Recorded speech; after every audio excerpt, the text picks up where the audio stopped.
Fa milers d'anys, a l'antic Egipte, s'impermeabilitzava les cobertes de les cases amb asfalt fos o betum a 150 graus, una tècnica molt perillosa. La tela asfàltica, aplicada en bufador, ha estat la pràctica més comú en les últimes dècades.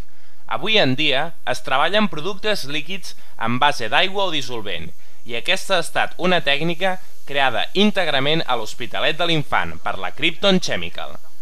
Aquesta empresa ha dissenyat una pràctica d'impermeabilització que treballa amb un procediment més complex on dos productes en calent es projecten amb un esprai i la seva barreja crea una capa sòlida de curat ultraràpid, que al cap de pocs minuts permet caminar per sobre la superfície.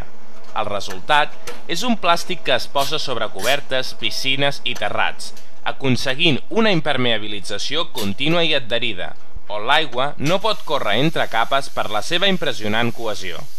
El principal avantatge és la rapidesa d'aplicació. Amb una sola passada s'enllesteix un procediment que abans requeria fins a 4 passades. Òbviament, el preu també ha variat. El material és més car, la màquina és cara.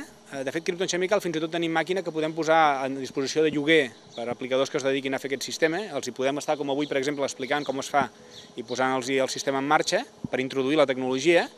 I després realment el producte és una mica més car, perquè són productes que són totalment lliures de dissolvents, amb la qual també són més bons pel medi ambient, no porten càrregues minerals, amb la qual estem treballant en polímers purs i d'alta reactivitat. Llavors la química és més cara, però la productivitat és immensa, perquè comparat amb un senyor que té que anar un dia i un altre dia i un altre dia a fer la mateixa feina, realment aquí ho fa tot de cop, no? I s'estalvia moltíssima mà d'obra. Krypton Chemical va començar l'any 1999 i el 2001 van ser la primera empresa del viver d'Idetza d'Hospitalet. Van estar durant 4 anys desenvolupant una tecnologia i una gamma de productes pròpia que ara es comercialitza per tota Europa, Anglaterra i Centre i Sud-amèrica. Van començar amb petites obres locals i han arribat a grans projectes com la rehabilitació de l'aeroport de Barcelona, on van posar 20.000 metres quadrats d'impermeabilització sobre les terminals A, B i C.